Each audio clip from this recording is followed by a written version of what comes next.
Yorùbá mọ́ ọmọlúwàbí lórúkọ sálámù sí ilé wa.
Wọ́n ní tẹ̀rẹ̀ bá jí nínú igbó akọ́kọ́ fìbà fẹ́ni tó ní igbó wọ́n ní wàràkà bá jí lálẹ́ odò àfìbà fẹ́ni tó ní ìsàlẹ̀ omi ẹyẹ ń ké nígbó ìdè ń ké nígbó àtẹ̀yẹ àṣà àtàwòdì òkè gbogbo wọn ni wọ́n ní júbà fọlọ́run.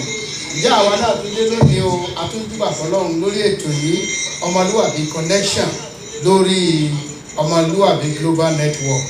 Mo kí gbogbo ẹ̀yin tí ẹ̀ ń wò wá bíbí tẹ́ ti ń gbọ́ wa ẹ káàsán ẹ káàárọ̀ ẹ káalẹ́ ẹ kú gbogbo ẹ kú dédé wòye ẹ kú àkókò wà. Orúkọ tèmi ni Kúnlé ọmọ Aláàfin Ọ̀run. Mo ní àlejò kàǹkà ẹ̀dá ńlá ni tí ìwọ wá gbé láti orílẹ̀-èdè Nàìjíríà wá sórí ètò wa lónìí. Gbajúgbajà ni wọ́n, ọ̀kọrin Kristẹni ni wọ́n, ọ̀jọ̀gbọ́n ni wọ́n, ọ̀mọ̀wé ni wọ́n sì jẹ́ oníṣẹ́ Olúwa. Àwọn náà ni màmá wa Felicia Modúpẹ́ Olúlànà. Ẹ bá wa kí àwọn ará ilé. Ẹ kú ìrọ̀lẹ́ o, ẹ sì kú àsìkò yìí ní gbogbo ibi tí ẹ bá gbé wà. Inú mi dùn lọ́pọ̀lọpọ̀ láti wà lórí ètò yìí báyìí. Ẹ ṣe púpọ̀, ẹ dẹ̀ kú rìn. A mọ̀ pé iṣẹ́ ìránṣẹ́ iṣẹ́ ìyìn rere ó ti gbé káàkiri lọ Canada ní UK ní gbogbo Republic of Benin ààrẹ ṣẹ̀ pa ni ẹ̀yin lẹ mú iṣẹ́ ìyìn rere ní òkúnkúndùn gidigidi.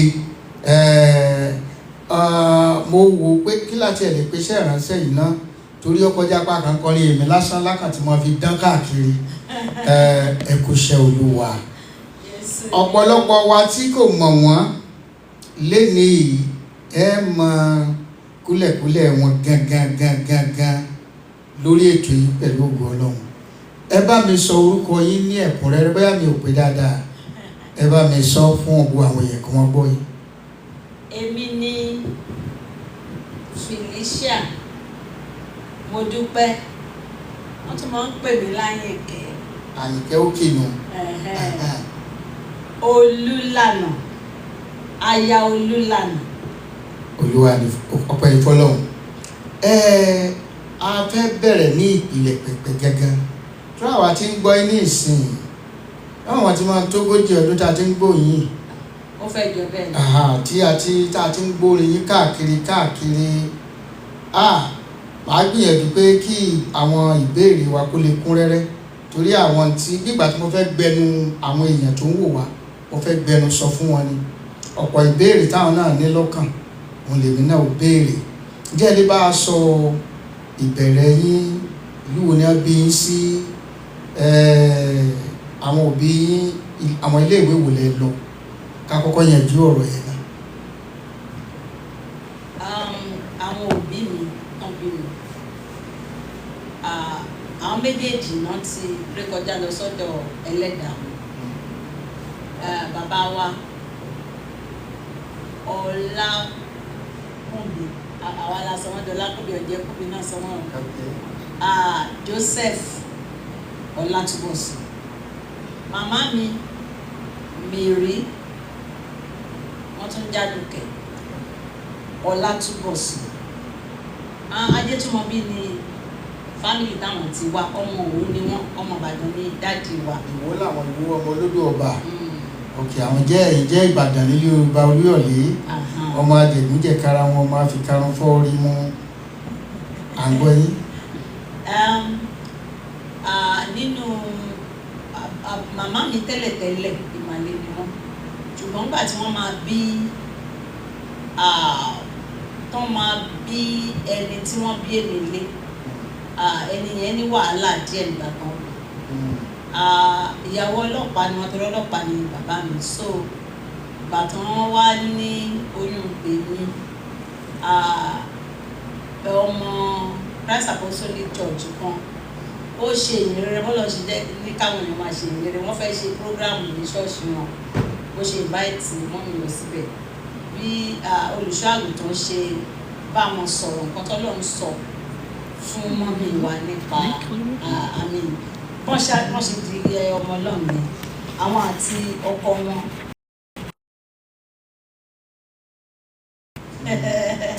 Hallelujah.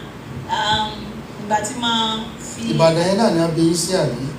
Òṣogbo náà bí mi sí. Òṣogbo ìyàrá ọlọ́pàá ni ọmọ àtẹwọ́gbẹja. Ọlọ́pàá ni dájú wa tí wọ́n máa ń gbé wọn káàkiri. So Òṣogbo náà ti bí èmi. Káàkiri wọ́n ṣàlùfẹ́ wa kọ́kọ́ lọ. Ilé ìwé tí wọ́n kọ́kọ́ lọ, orí àgbọ̀ Òṣogbo náà ni àbí àgbọ̀ òwò, gbogbo ẹ̀ ṣàlùkọ́ mi lè wọ́n ti gbogbo ẹ̀ máa ṣàlọ káàkiri. But mo dúpẹ́ lọ́wọ́ Ọlọ́run wípé kò bà ìrìn àjò ilé ìwé wa jẹ́. Ilé ìwé ìwé yẹn ti jáde ti primary 6 ìwé kẹfà. Káyọ̀ bá. Christ Mapo 1 Ìbàdàn. ní Òdìjọ́ Ìbàdàn. Christ Mapo 1. Then mo wá lọ sí secondary school tí mo lọ, Ìbàdàn grammar school ni mo ti bẹ̀rẹ̀. Ṣùgbọ́n iṣẹ́ tún gbé dájú wa lọ sílẹ̀ Ìgbò. So mo wá parí ilé ìwé secondary mi ti grammar, ilé ìwé grammar kọ́ni máa ń pè. Mo parí ẹ̀ ní Sir Francis Xavier Girls Secondary School, Afikpo. Níbo ni ẹ? Ebonyi State ló wà sí. Ṣé ẹ rí i pé ó yẹ ká máa tọ́jú àwọn ọlọ́pàá wa dáadáa? Torí pé ìgbé ayé wọn gan tọ́mọ gan ọ̀bájọ́mọ tó jáfáfá ó lè máa àfẹ́tì àwọn ọmọ wọn. Àwọn ọmọ ọlọ́pàá àbáwọn ọmọ sójà wa ó yẹ ká máa kẹ́ wọn dáadáa o. Ó yẹ ká máa ṣe wọn dáadáa. Ẹ ṣe púpọ̀. Ọmọ barracks. Ibi tẹ́ sá ti jáde girama nìyẹn. Lẹ́yìn girama ǹjẹ́ láǹfààní àti tẹ̀síwájú. Nígbà tí mo ṣe grammar school tán, wọ́n á lọ ìgbà yẹn ilẹ̀ Ìgbò ló ti ṣe tán. So iṣẹ́ bá tún dé bàbá wa wá sí Èkó. So Èkó ni mo tún wá ṣe nursing ní Lagos University Teaching Hospital, yes, Ìdí Àràbà. Nígbà mo ṣe yẹn tán, torí pé kò ṣe nǹkan tó rí ní ìwé ṣe nìyẹn. The result mi was so excellent. Lẹ́gbẹ̀ẹ́ ìgbà yẹn tó bá ti gba credit lọ ṣe nọ́ọ̀sì, kì í ṣe é sì ti nọ́ọ̀sì tí wàá di so ìmọ̀ tó interview mi gbà yẹn ní kí ló tí mo fẹ́ fi result ṣe ní bọ́ọ̀dù kò tí ì sì jáàmù nígbà yẹn. So ẹ máa ṣe ìdánwò káàkiri yunifásitì and a ṣe wá sẹ́kọ̀ọ́ láti ilẹ̀ Ìgbò. So result tètè jáde gbogbo ẹ̀ so ilé ti sú mi, ṣùgbọ́n mo mọ̀ pé Ọlọ́run wà níbẹ̀. Mo ṣe lọ sí Ìdí Àràbà tó ṣe ọdún mẹ́ta. Ìgbà tí mo máa ṣe tán, ibẹ̀ ni mo ti gba Jésù. A ti lọ church látọjọ́ ìlú ṣe ìsìnà gbé wá sí. Aládùúrà ni màmá mi, wáyà wọn wà wáyà wọn ṣe dírámà gbogbo ẹ̀. Ṣùgbọ́n ìgbà tí mo rí lì di born again, tí mo kọ́kọ́ gba Jésù sáyé ni mo wà ní secondary school final year ní Sir Francis Xavier Girls Secondary School. So Catholic school ni wọ́n á show wa ní film from láti from creation to the ascension of Jesus. So alalẹ́ ní Daniel Hall náà ti ń ṣe wà girls school boarding school. Ó wá di táìmù kan bí mo ti wo gbòdì àjẹsùn mo bá bẹ̀rẹ̀ mo ké before that day because àwọn táwọn bá ti ń ṣe Catholic wọ́n máa ń jẹ́ ká lọ sí church ní gbòòrò wọ́n fún wa ní exeat ìmọ̀ how many of us tá a máa rántí kankan pé ní exeat card pé tó bá fẹ́ jáde wọ́n gbọ́dọ̀ kọ káàdì tó fún ẹ so lọ́jọ́ Sunday àwọn táwọn ń ṣe Catholic àwọn Protestants wọ́n á jẹ́ kí a lọ sí church ní gbòòrò so mo lọ sí church kan ibẹ̀ ni mo ti kọ́kọ́ jáde fún bọ́ọ̀lù èké. Ayẹyẹ fún Jésù. Ayẹyẹ fún Jésù. Ṣé ilé ọ̀rọ̀ tí ẹ̀rọ pàpà pọ̀ sí ọ̀rọ̀ tẹ́ ẹ sọ yẹn ó jẹ́ ẹ̀rọ wọn ti ọ̀rọ̀ tẹ́lẹ̀ kan sọ lórí ẹ̀rọ agbábẹ́ lánàá tí mo ń gbọ́. Ó ní àwọn òbí òun pé wọ́n lọ sí wọ́n sàn lọ sí sínú àwọn chọ́ọ̀chì ìní yẹn wípé àṣé wọ́n ń tà òun yẹn inú ẹ̀sìn kìrìsìtẹ́nì yẹn ní ábíyèmí sí o pàtó bó ṣe dọ́gbọ́n nìyẹn ń bá lọ lè ṣẹ́fà onífàyàn ló dẹ̀ wá ń gbé wọn. Ìyẹn ni wípé ó lọ ṣọ́ọ̀ṣì kò ní ìbápàdé pẹ̀lú Kristi ṣùgbọ́n yìí láti pàdé tí bá mọ̀mọ́ lọ ṣọ́ọ̀ṣì tẹ́ bá bàbá lọ ọjọ́ tí ẹ bá Jésù pàdé tẹ́ ẹ ní ìbápàdé òun ni èyí gangan ó ṣe ti àwọn òbí àwọn ọmọ lè mọ tẹ̀lé wa ń gbà míì ká má tí ì ní ìbápàdé pẹ̀lú Kristi irú ẹ tó sọ̀rọ̀ yẹn kò tí ì ní ìbápàdé pẹ̀lú Kristi òun ló ṣe òun pé kíní kan ó ṣe tẹ̀lé ọ̀nà bòmíì lọ. À ń gbọ́ yín. Ṣé mo tẹ̀ tó wọ́n ti fẹ́ ṣe ń sọ̀rọ̀ yẹn mo rántí pé ẹni tí Ọlọ́run lò láti jẹ́ kí n dàgbà díẹ̀ náà gbàgbọ́ ẹ̀sù tíṣà àwa kí ló dé tí mo gbàgbé orúkọ bàbá yẹn ní sí àti ìdàgbà because ẹ̀pẹ́dẹ́ mi náà nù. Ó wá ṣe youth corps service ní school wa. Òun ló wá lead the scripture union ṣẹ́gun scripture union fellowship máa ń wà ní gbogbo campus ní gbogbo secondary schools bẹ́ẹ̀ so òun wá ní scripture union teacher wa a máa preach fún wa a máa gbàdúrà a máa teach àwọn ọmọ gbà mí máa lọ fellowship gbà mí ìlú ọgbà tí mo ti sunkún ní hall yẹn tí mo lọ sẹ́yìn ó ń wò sí mbẹ̀ but school master wa gbàtọ́ níbi tí mò ń ké at the back of the hall ó ní Ọlátúnbọ̀sún Ọlátúnbọ̀sún ni méjì lè mú pé why you crying look how Jesus did for me he's so far he's okay ó ní sorry you go and live a better life I mean he didn't know what to tell you ọgbọ́n tó máa sọ fún yẹn òye tí Jésù wá ṣe láyé òye títí dé inú ọkàn náà. So ní lẹ́yìn ọjọ́ yẹn ṣá mo bá bẹ̀rẹ̀ sí ní lọ fellowship dáadáa ẹ̀sùn so ìgbà yẹn ni mo mọ̀ pé mo yí padà dé bá mi ẹ̀ṣẹ̀ ọ̀rọ̀ mi lọ́rùn so bí. Ǹjẹ́ ẹ lè rántí ọdún tí ẹ fi ayé yín fún Jésù yẹn? 1977. 1977 màmá wa lè jẹ́ nínú àwọn ọmọ wẹ́wẹ́ làwọn à. Final year secondary school. 1977 yẹn lè gbèsè jáde primary 6. Wọ́n sì jáde primary 6. Àwọn iléèwé tí bàbá wa bá san ló ti jáde primary school èmi náà ti jáde primary school. Àkókò táwa wà ní school yẹn àwọn wà lórí oyè as head of state. So wọ́n wá léèwé wa lákòókò yẹn. Wọ́n wá bẹ̀wò abẹ́rẹ́.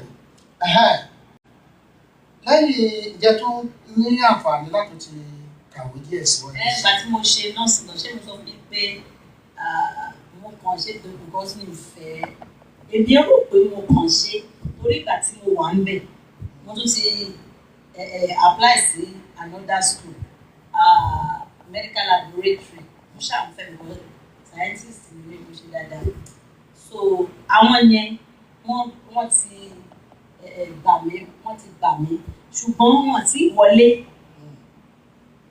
campus kan náà ni school of nursing àti medical laboratory so èmi wà ní lọ sí kíláàsì nursing ní mo mark the time nígbà ní mẹ́rin lọ adórúkọ mi number 1 ní list ti medical náà so every ìbàdàn wọn ní gọ́ọ̀mẹ̀ntì ò tí fáwọn ní subvention gọ́ọ̀mẹ̀ntì ọdún yẹn wọn fún wọn subvention so wọn gba student wọn kọ wọlé So àwọn tó wà fellowship mi lè gbàgbé àti ó pè mí ní pé bóyá ẹ̀wọ̀n ọmọ ni mo ti lè mo ti ẹ̀ ní ìsọmọ àwọn ẹni ẹlẹ́ni kò ṣe fún mi kí n yá àjókòó sílé tó wà lọ́wọ́ mi ṣé tí n bá máa kúrò school yìí ṣé mo fẹ́ gbòdo kúrò ní pé kán lè tó nù mí lọ class torí kò ní ṣe tó gbà yẹn àdé wọ́n tún sọ fún pé tí n bá fẹ́ ṣe ìgbàgbọ́ kí n ṣe dáadáa wípé ségesège yóò lè pè mí pé tẹ́ ẹ bá fẹ́ jókòó lájẹ́ ètò lẹ́yìn ṣe kírísítẹ́nì tó bá fẹ́ ṣe kúrò bẹ́ẹ̀ ìyẹn jẹ́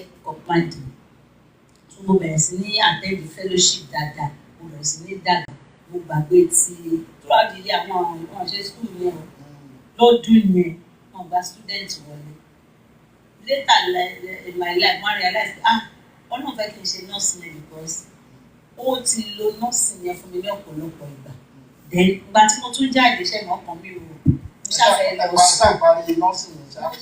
lọ sí mo parí mo ṣàfẹ́ lọ school mo bá tún gbégbá lọ sí University of Ibadan mo ti ń direct entry láti lọ ṣe BSc nursing bọ́ kí n tó ń lọ ìrìn àjò mi nínú Christianity ó ti ń jinlẹ̀ ó ti ń rinlẹ̀ torí fellowship ti wà o Christian fellowship group àfi Bible school ló tún lè bá fagagbága ó dàbí Bible school gbogbo àwọn táwọn fellowship yẹn lílì rìnrìn ọ̀gùn nínú Christianity so ó dàbí ilé ẹ̀kọ́ bíbélì ilé ẹ̀kọ́ láti ṣiṣẹ́ ìránṣẹ́ ni fellowship mi jẹ́ fún wa so nígbà tí mo wà ń bẹ̀ ni mo kọ́ wípé tó bá ti jẹ́ Christian o ti dẹ ẹ̀yà ara Christian yẹn o gbogbo ẹ̀yà ara ló níṣẹ́ o èékánná níṣẹ́ ìka níṣẹ́ àtàǹpàkò yìí ó níṣẹ́ tí ò bá sí bẹ̀ mẹ́rin yìí wọn ò wúlò mẹ́rin yìí ibẹ̀ ni mo ti kọ́ wípé wọ́n ti kọ́ wa ń fellowship wípé tí a tún mọ̀ pé school of nursing tó ní wọ́n fi sáyẹ́ǹsì yẹn kọ́ wa wípé tá a bá wo ìlà méjì ara wa apá òsì torí gbogbo wa ọwọ́ ọ̀tún la máa most of us ọwọ́ ọ̀tún la máa ń lò pé gbogbo apá òsì wa lókè ju gbogbo apá ọ̀tún lọ gbogbo ẹ̀yà ara tó wà lápá òsì gbogbo ẹ̀ ló kéré ju ti ọ̀tún lọ torí pé à ń lo ti ọ̀tún tá a bá fi àtàpàkò wa tá a bá kó sẹ́gbẹ̀ẹ́ ara wọn báyìí ẹ̀rí kí àtàpàkò ọ̀tún ó tóbi ju tòsì lọ yes ẹ jẹ́ wọ́n tẹ̀sẹ̀ máa ṣàkíyèsí ní ọ̀ṣàkíyèsí ó tóbi above everything on the right ó tóbi ju ti òsì lọ torí pé à ń lo apá ọ̀tún wa dáadáa. àwọn tó bá ń lo owó òsì lọ. ó lè bákan náà ó lè rí bákan náà but fún ọ̀pọ̀lọpọ̀ wa tó gba púpọ̀ jù wa apá ọ̀tún wa ẹ̀ wọ́n tún sọ fún wa wípé èèyàn bá kọ́ lápá tán gbé sínú kí wọ́n ti máa pè POP by the time tó bá máa yọ POP ṣé mi kókó ní ìlú by the time tó bá máa yọ POP ọwọ́ yẹn á ti tì í pé ìwọ onígbàgbọ́ tó o bá wá ibi tí ó jẹ́ tiẹ̀ nínú ẹ̀yà ara Kristi kó o sì máa fi ṣiṣẹ́ pé o ò ní dàgbà so wọ́n ní ká fi àdúrà wọ́n kọ́ wa wọ́n ní ká fi àdúrà wá ibi tí Ọlọ́run fẹ́ ká wà so that a lè ṣiṣẹ́ bẹ̀ ká lè dàgbà nínú ẹ̀ and ibi tó bá ń ṣiṣẹ́ ni ẹ̀jẹ̀ máa ń lọ Jésù gan kọ́ wa nínú ṣé Jòhánù orí 15 ni wípé ẹ̀ka tí ò bá ti sìn so a máa gé kúrò kó má máa waste time àwọn tó kù so ibẹ̀ ni mo ti kọ́ ìyẹn so mo ti mú Christianity mi ní ọ̀kúnkúndùn ìgbà tí wọ́n dẹ̀ wá ń bẹ̀ àwọn nǹkan kan tó tún ṣẹlẹ̀ sí ilé sọ̀rọ̀ èyí ó yà mí lẹ́nu tí pásítọ̀ kan sọ pé ẹ máa ń sọ̀rọ̀ wọn ni tó mò ń sọ̀rọ̀ ṣá torí mi lè sọ̀rọ̀ wọ́n fi mí ṣe librarian of the fellowship for 2 consecutive terms or years mi ìrántí bó ṣe ń rọ̀ nígbà yẹn ṣé nígbà tí mo jẹ́ librarian mo máa kàwé mo kàwé bẹ́ẹ̀ challenge bookshop tó wà ní. ẹ ṣiṣẹ́ nínú library yẹn. no mo school of nursing mo wà mo fellowship ọ̀hádà bí school. mo fẹ́ yànnà náà Nàìjíríà gbígbé sí bó Nàìjíríà sí mo rò pé bẹ́ẹ̀ lọ sí. rárá o wọ́n fi mí ṣe ẹni tó ń ṣètò bí tó wá ṣe máa ní ìwé àwọn ìwé tá a máa kà tá a máa fi dàgbà nínú ẹ̀mí àwọn ìwé tó fi ṣàlàyé bíbélì àwọn ìwé tí àwọn kìrìsìtẹ́nì kọ láti fi kọ́ àwọn tí tó ń bọ̀ lẹ́yìn so wọ́n wá fi mí ṣe ẹ̀ka abẹ̀ ní fellowship Christian Fellowship Group là ń jẹ́ nígbà yẹn so Lagos University Teaching Hospital àti School of Nursing. Mo ìyẹn another story ni tí ẹgbà tí mo mi BSc mo ti ní SRM mi mo ti ń lé. Ìgbà tí wọ́n fẹ́ lọ ṣe BSc ọdún kan mo lò mẹ́ because kí n tó lọ mo ti ṣe ìpinnu ìgbà tí bàbá mi kú mo ti sọ fọ́lọ́run wípé ibi mo ti locate area mi pé bí orin ni so ìgbà yẹn mo dẹ̀ ti ní admission mo lọ sí UI ìgbà tí mo dẹ̀ dé UI mo rí pé mo ṣàbẹ̀wò pé Olúwa ṣé ẹ fẹ́ mi ń bí ṣá mo gbàdúrà ṣé ẹ fẹ́ mi ń bí and Ọlọ́run lo àǹtí kan mi mọ̀ bóyá I don't know where she is but I remember her name Sister Wumi I can't recognize her if I see her ọjọ́ kan péré náà mo rí wọn wọ́n ṣe crusade ní UI nígbà tí mo wà ń bẹ̀ èmi dẹ̀ ń béèrè question lọ́wọ́ Ọlọ́run nínú àdúrà mi so ìgbà tí wọ́n á lọ sí the last day of the crusade àti yẹn kàn wá bá mi student lòun náà òun pé Queens hall èmi wà ní Idea hall wọ́n bá sọ fún mi pé Ọlọ́run ní kò sọ fún mi wípé òun fẹ́ lò mí fún orin ní ìlú yìí so Ọlọ́run dáhùn ìbéèrè mi ni pé kí ni mo wá jókòó sí ibi ṣe so bàtà ṣá ṣe at the end of the Ọlọ́run ṣá gbọ̀n mi jáde ṣá bóun ló ṣe gbọ̀n mi jáde èmi jẹ́ pé bóyá mo ṣe kò kẹta òkè most of the time òkèjì wọ́n á di ẹni tó ń fèlè kọ́ọ̀sì kan tó bá dẹ̀ ti fèlè kọ́ọ̀sì yẹn báyìí wọ́n á ló máa repeat wọ́n á jẹ́ èmi nìkan gédégbé ní gbogbo gíláàsì mọ́ ní kí n rárí pé ti yá ìgbà yẹn mo dẹ̀ ti máa rí mo ní máa padà wá. I came back to Lagos because I already got married during the holiday so I have not seen the course to go back but ọ̀rọ̀ French lẹ bẹ̀rẹ̀ ìgbà tí ministry bẹ̀rẹ̀ àti mo kúrò ní UI àti mo ní mo pẹ́gẹ̀. That's another thing. Ìgbà tí mo wà ní final year ní School of Nursing tí mo ń béèrè pé ibo ni Ọlọ́run fẹ́ kí n wà. I was asking mo kàn ní pé mo bẹ̀rẹ̀ sí ní nífẹ̀ẹ́ sí orin kíkọ. Mo join choir ṣùgbọ́n mi ò dúró ń bẹ̀. Ọkàn mi ò sọ pé choir ni. So mo join children evangelism ministry. I'm still part of that. Mo ṣe drama a little bit. Ṣùgbọ́n ìgbà tí bàbá mi kú ní 1980, I was in final year. Kò máa sí nǹkan tó máa lè rẹ̀ mí lẹ́kún ju orin lọ.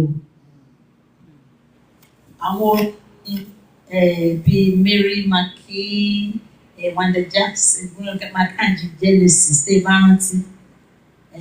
Àwọn Wanda Jackson, àwọn Andre Crowd, and then wọ́n máa ṣe program kan ní television gbà yẹn wọ́n máa ń pè ní pop gospel máa dúró every Saturday ni àti bẹ̀rẹ̀ dópin program yẹn máa wà bẹ́ẹ̀ and then a tún máa ń lọ sí Monday Bible study bàbá Kúmúyì láti school wọ́n máa ń fi school bus gbé wa lọ síbẹ̀ àwọn àǹtí méjì kan duet wọ́n máa ń kọ orin ìgbéyẹn mo ti mọ̀ pé mo like orin so nígbà tí dáàdi wa wá kú tí ìyẹn ṣẹlẹ̀ tó yẹ pé kò sí bó ṣe cancel ní tó máa sá. àgbà tí ẹ máa ń lọ sí ilé ìpàṣọkùn yìí ṣe ìgbà tó ṣe ń ṣe ní. wọ́n ṣe ní Èbúté Mẹ́ta yes ní Redeem Èbúté Mẹ́ta bọ́ọ̀sì school wa wọ́n fi máa gbọ́ wa lọ Lagos University College of Medicine stroke nursing school that the CFG ló ní bus so la máa fi ń lọ gbà yẹn máa ń look forward to those mi ti rántí kankan lórí wọn sìn but ìyẹn ló jẹ́ mọ̀ pé mo like orin but until my father died I didn't know the role I was going to play but when my father ìgbà tí bàbá mi kú ni mo wá ṣe ìpinnu tí mo lè pè ní vow ṣá mo rántí yàrá tí mo ti ṣe vow mi pé ọjọ́ yẹn as a student nurse a máa ń lọ sí ward ó yẹ kí n wà ní afternoon duty mo ti kékeré mo ti rẹ̀ mí mo ti báwo ni mo ṣe pa God bá ń orin yẹn Wanda Jackson I know not what my future holds Lord I have no way of knowing but I know the one who holds my future and I have no fear of where I'm going.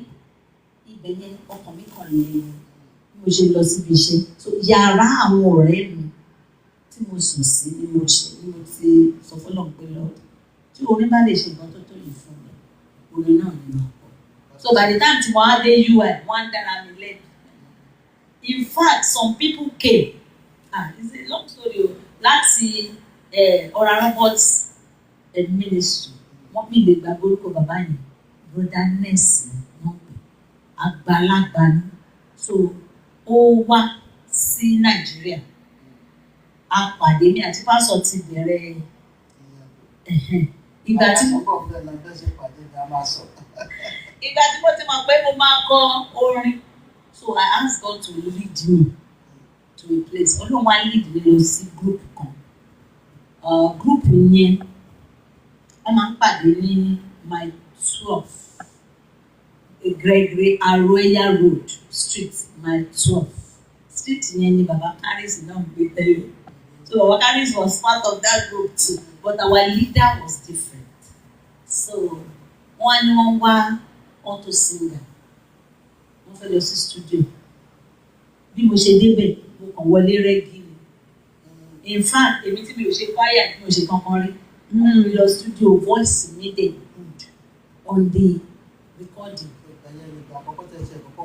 I am telling you wow. First time and it was like mo ti ń kọrin ti pẹ́ so bí ìrìn àjò orí ṣe bẹ̀rẹ̀ ìyẹn kí n tó wá ṣẹ̀ṣẹ̀ lọ sí UI tó gbọ́ ń dára mi lẹ́bi ìgbà táwọn brandness wá láti Ora Roberts ministry èmi àti pásọ ti bẹ̀rẹ̀ relationship apàdé ní group yẹn. Bó lẹ ṣe pàdé náà ṣe mọ̀ wípé oríṣiríṣi ọ̀nà mo fẹ́ káwọn ọ̀dọ́ àwòyí ká kẹ́kọ̀ọ́ ni torí ṣe mọ̀ pé ayé ti yàtọ̀ sí bí kán bára wọn pàdé láàrin jẹ́ àkán kúnlẹ̀ pé yóò máa rí mi. ṣe mọ̀ ìgbà yẹn kẹ̀kẹ́ rí bí kọjá pé àbúrò lálá kan òun fakànga nìkan wá jọ ẹ̀yẹn àbí báwo lẹ̀ ń ṣe mọ̀ pé àdúgbò làwọn náà ṣe approach ní as an SU. ṣé ẹ mọ̀ pé orin lábẹ́ ìbọn tí obìnrin bá ń borí kan ọkùnrin kíákíá àwọn èèyàn ti máa rí vision pé àwọn ló yẹ kí wọ́n fẹ́. èmi àtọ̀rẹ́ mi gbà yẹn ohun medical doctor parí nursing ní ìjọba tí mo ti ń ṣiṣẹ́ so a jọ ń gbé papọ̀ star rẹ̀ ní Kọ́láwọlé. I don't know where she is today. I've tried to connect her. I've not been able to. Àwọn àjọ ń lọ sí that group every Sunday no man rehearse so we'll go there we'll do our rehearsals then some brothers will come wọ́n wá ti dé wọ́n ní àwọn rí pé náà kójú ò fẹ́ rọ̀ ẹ̀ sọ àwọn dẹ̀ mọ̀ pé a máa gbogbo ọmọ lọ́lẹ̀ àwọn wá help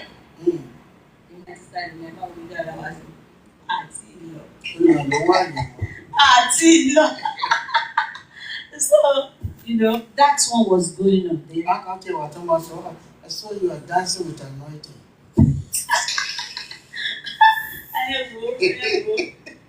So aṣá àwọn méjèèjì ṣáà pẹ̀lú wa a máa straight face wa ní ìgbà bàbá ti gbé mọ́tò wọn lọ tán àwa máa lọ Now, Pastor Malcolm joined the band around that same time.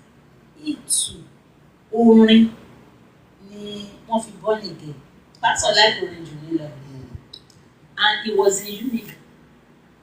And he wanted to also sing, but he didn't pass the audition. And then I want to say Ibeye not born again, and his experience was very dramatic. He was man about town and all of that. He was already a graduate of physiotherapy, kan tó padà sí Uniben láti lọ ṣe dentistry. And then he was working in the company of àwọn ọ̀rẹ́ wọn pirate oríṣiríṣi and so on. So, and he was also about to be initiated into the pirate confraternity, or what do they call it? But as God will have it, the weekend on shape, he came to Lagos, Uniben. So, mo ń sọ circumstance ó jẹ́ kí wọ́n join band mi o, because bẹ́ẹ̀ ni ṣe fi UI lẹ̀, bẹ́ẹ̀ ni pastor fi Uniben sílẹ̀. Àwa pàdé, honestly, he left Uniben because. So ìgbà tẹ́ pàdé yẹn, báwo lè ṣe connect together? Èmi ni orin tí bá ti ń kọrin màá ti díjú. I became one of the lead vocalists of the band. Okay. And then he just came. Cousin wa náà wà ní band. Assurance Voices. Okay, wà ní Assurance Voices. Wọ́n wá darapọ̀ mọ́. Bẹ́ẹ̀. He came not to play instrument, not to sing, but to promote the band. Our band and promotion, the way the pastor promotes, we became, before you know it, we were everywhere. We were everywhere. Concord the thing, Bay, story with power, church band. Then he also arranged the program, Along Corny National Theatre. And Baba, kí ló dé tí máa ń gbàgbé orúkọ bàbá ẹ̀? Sọ tí wọ́n máa ń ṣe experience.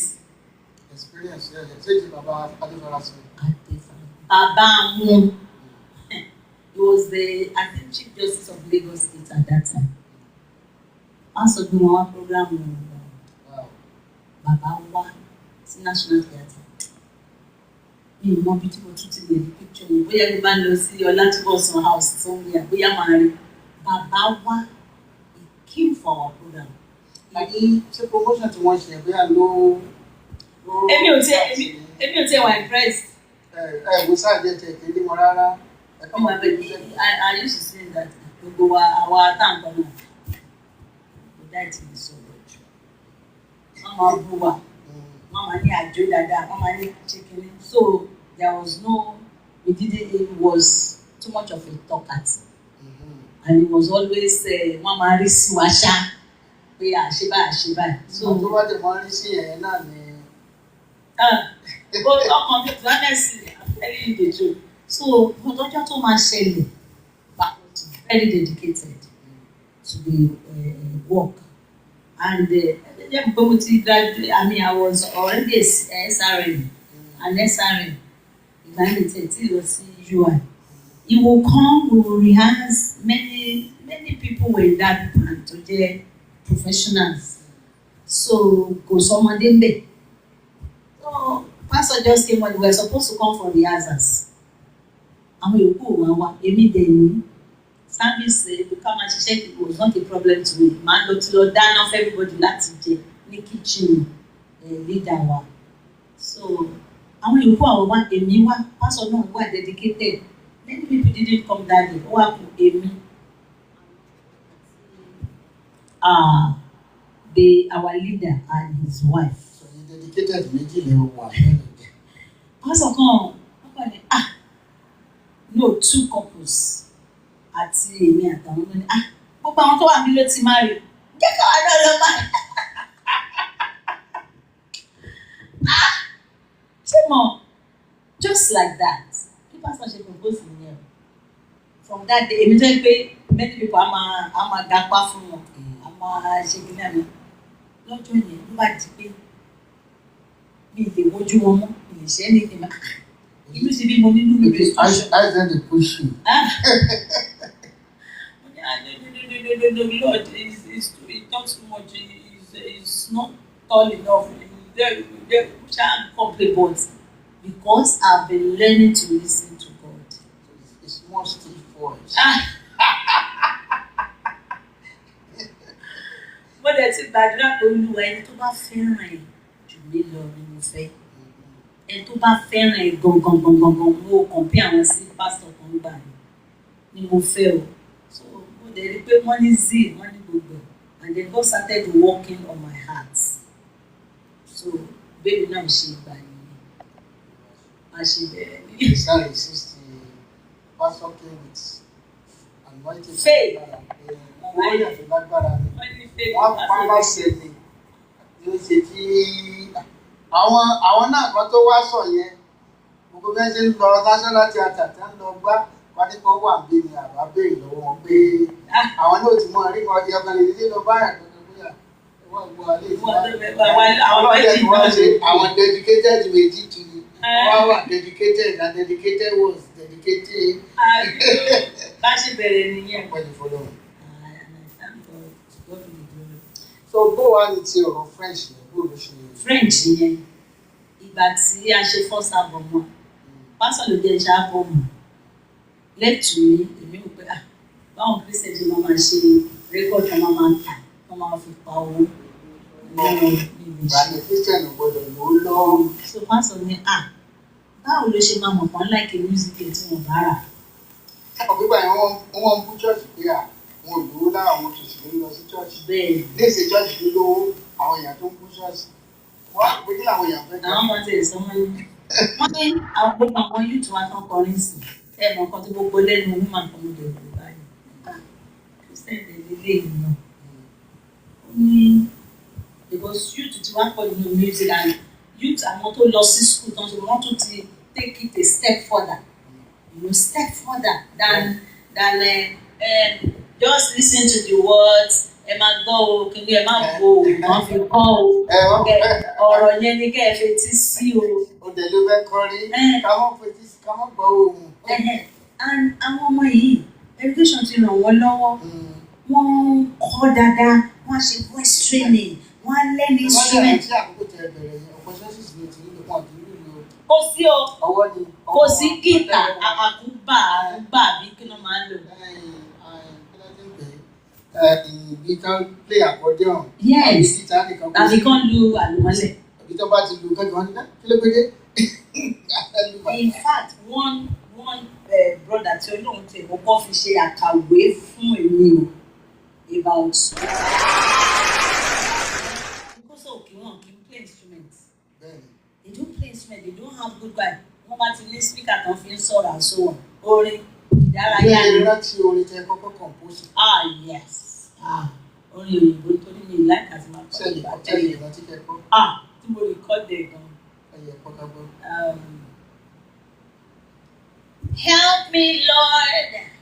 I can't do it alone, Lord. I need your help to make it home, and I need your hand to guide. Help me, Lord. I can't do it alone, Lord. For you are the only one who can help. Pásọ̀ jẹ́ kọ́ wọ́n jẹ́ kọ́ o ní first album. Wọ́n lọ ṣàwọrin tí máa kọjọ fún mi. When you go from the known to the unknown. He's a good producer. This boy yẹn làwọn tí mi kọ́kọ́ sí òun la kọ́kọ́ sí. Yes. Kí ni ẹrù débi pé Jésù ń bọ̀ yìí? Gẹ́gẹ́ bí mo ṣe sọ. Ìyá lómi bá fẹ́ ọ̀pọ̀lọpọ̀ ìlú wa fẹ́ ṣe àwọn àkọ́kọ́ lè sọ. Jẹ́ kí kọ́kọ́ ṣe bàánà. Jẹ́ kí kọ́kọ́ àbí kí lẹ́rù débi. Ó ṣe jẹ́ pé kábíyèsí náà tún wà bẹ́ẹ̀. Kábíyèsí o. Ṣé ọ̀pọ̀lọpọ̀ kábíyèsí yẹn gbà yẹn? Tó bá òkú síbi jẹ́ òǹkọ́ ayílẹ̀ compose yẹn gangan. Ṣé mo sọ pé màá jẹ́ nkọrin tí mo compose? Mo ní no, go from the known to the unknown. àwọn orin tó ti wà tẹ́lẹ̀ ní kí tí wọ́n ti popularize ní kí n lọ kọ àwọn orin pé kí n má ti kọ tèmi. Ṣé Jésù ń bọ̀ ẹ̀yin dáadáa? Èmi kọ́ ni mo kọ́ church choir tí mo wà CAC church choir. Àwọn la lọ bá, àwọn ni wọ́n fún wa ní òpin ìyá Jésù Mẹ́tílẹ̀. Àwọn náà fún wa ní Jésù ń bọ̀. Ẹ jẹ́ ká gbọ́ díẹ̀ lára Jésù. Wípé Jésù ń bọ̀, wípé Jésù ń bọ̀, mo ti wí f'aládùúgbò, ó dìgbò ṣe mo bá Jésù lọ. Fáwọn àyànfẹ́ tó ti sùn gbàgbé, fáwọn tí kò mọ̀, ayé ń lọ sọ pé mi ń bá Jésù lọ. Wípé Jésù ń bọ̀, wípé Jésù ń bọ̀, mo ti wí f'aládùúgbò, ó dìgbò ṣe mo bá Jésù lọ. Ọdún tí mi kọ́kọ́ ń gbọ́ orin yẹn was 1988, ìyàwó lẹ́nu yìí sí. 87 March. Ó ṣẹ̀ṣẹ̀ rìn lọ́dọ̀ àwọn ní 98. Wow. Ọdẹ tí mo ti máa ń gbọ́ dáadáa jù gánbà yẹn ni ọ̀rọ̀ Pásítọ̀ Túndé Bákàrè, wọ́n láàkì orin yẹn débi pé. Orin yẹn ni wọ́n lórin yẹn ló jẹ́ káwọn bẹ̀rẹ̀. Wọ́n lè láàkì orin yẹn débi pé. Pé orin yẹn. Àwa wà torí iṣẹ́ pẹ̀lú wọn dáadáa. Iṣẹ́ pẹ̀lú wọn ní chamber wọn báyìí. Bá wà ní mọ́tò báyìí wọ́n máa dùn sí mi àti màmá bùnmi jẹun náà ìyàwó wọn. Orin yẹn wọ́n máa dùn sí bẹ́ẹ̀. Ǹjẹ́ ó ti tó àwọn mélòó tẹ́ ti ṣe?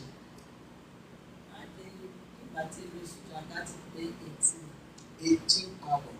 Ǹjẹ́ lè dárúkọ wọn ṣẹ̀ṣẹ̀ rántí orúkọ wọn? Ẹgbẹ́ bóyá màá dárú rántí sequentially. Mo sọ fún mi pé pásítọ̀ náà máa ń di orígèrí. Jésù ń bọ̀, ọba ni Jésù. Olúṣeun, Jesus na correct. Holy Ghost Konga, Imela, I know God, ẹ̀rọ náà ń bà mí. Then a ṣe Onyamikokroko. Then a ṣe Ọlọ́run mi. Nọ́mbà 10. Ọlọ́run mi ni. Then a bẹ̀rẹ̀ sí ní máa ṣe àwọn French. Then French song. Then Ilé ìwò lè ti kọ́ French ni. Kí ni University of Lagos? University of Lagos, which may be BA nínú French. Ẹ bá mi sọ lédè French fún àwọn ènìyàn kan wá gba Jésù pẹ̀lú àjò ìgbàlà wọn pé ìjọba àwọn kò sí jẹ́jẹ́ sẹ́yìn bá mi sọ lédè French. Le royaume de Dieu arrive bientôt. Il faut accepter Jésus-Christ comme sauveur maintenant. Ẹ bá pàtẹ́wọ́ fún mi wá o.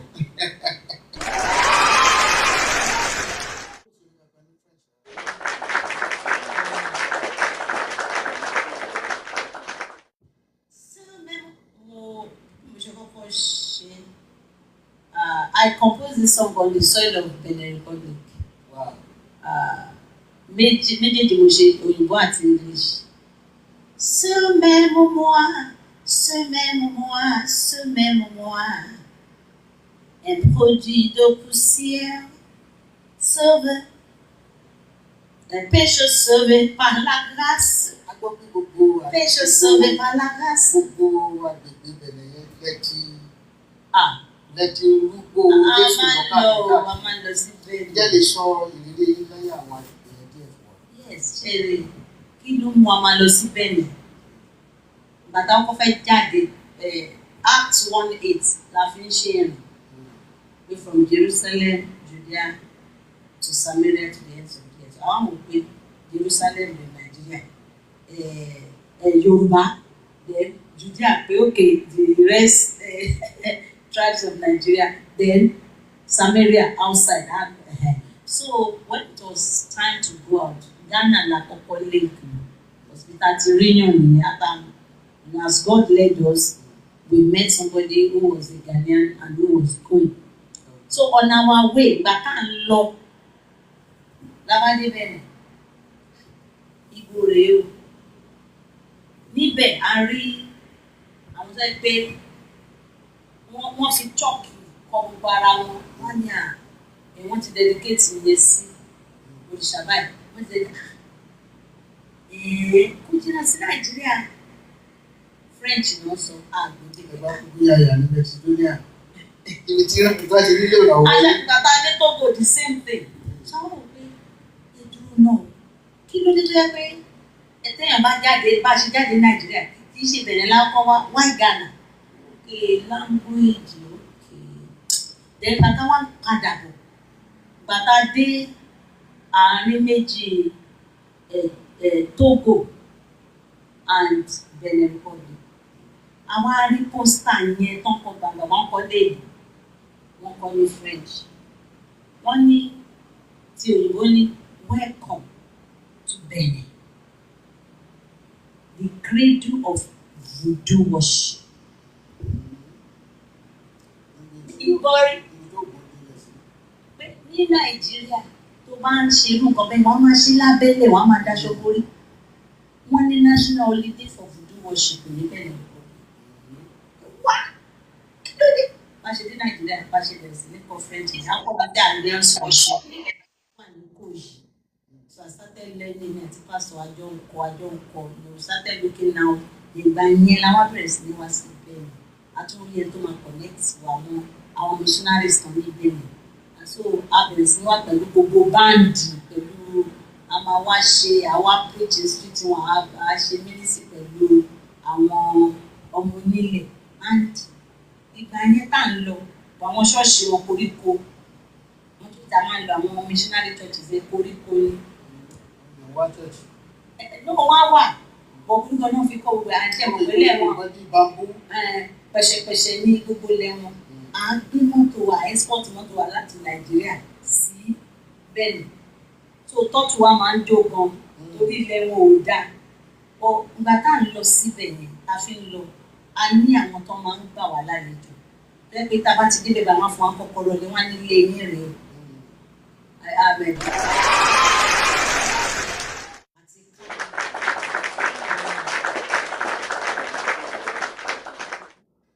bóyá gbogbo bàtà fi ń lọ yẹn bóyá 93, 94, 93, 94, 95, 90. Before you know it, President Igbobanege àbápàdé o but aṣáà ń gbàdúrà mo mọ̀ fáwọn tó ń pọ̀ náà ló gbàdúrà àwọn president wa but there is one book tá a máa fi ń gbàdúrà ní báńdì wa we call it Operation World àwọn missionaries ni wọ́n ọ̀tọ̀ Operation World lẹ́yìn bá gbogbo ẹ̀ á rí lórí àwọn iṣẹ́ yẹn gbogbo iṣẹ́ ibi tí iṣẹ́ kù ṣe ibi tí a ti lè pawó àbí tí wọ́n lọ mẹ́tò káṣá ká fi ṣe iṣẹ́ ìjèrè ọkàn ó ní Ọlọ́run fi sí lọ́kọ̀tẹ̀ pé ẹ̀dẹ̀ fi ara dà á ní àfaradà ọ̀tọ̀ Ọlọ́run wọ́n dàbẹ̀ pé gbogbo pé èdè mẹ́ta ló jẹ́ gòkè nínú Ègùn Ògùn àti French pẹ̀lú Yorùbá. Yorùbá wọn máa ń fọ́ níṣẹ́ wúndíá àwọn náà rán wa létí pé wúndíá mo rántí pé ó fọ́ nìgọ̀ bàtà débẹ̀ ẹni tó gbà wá sílé wọ́n máa ní mo ń bọ̀ mo fẹ́ lọ gbé mosquito wa mosquito net ló fẹ́ lọ gbé wa mo fẹ́ lọ gbé mosquito wa so àmì àwọn ọmọ bá jà rẹ́rìn tá a bá lọ pé àwọn ti gbé mosquito dé pé ẹgbẹ́ mosquito dé kí gbogbo wa láti fẹ́ bẹ̀rẹ̀ ìwé ìrànlọ́wọ́ rẹ̀ ẹ ti ṣiṣẹ́ yìí sí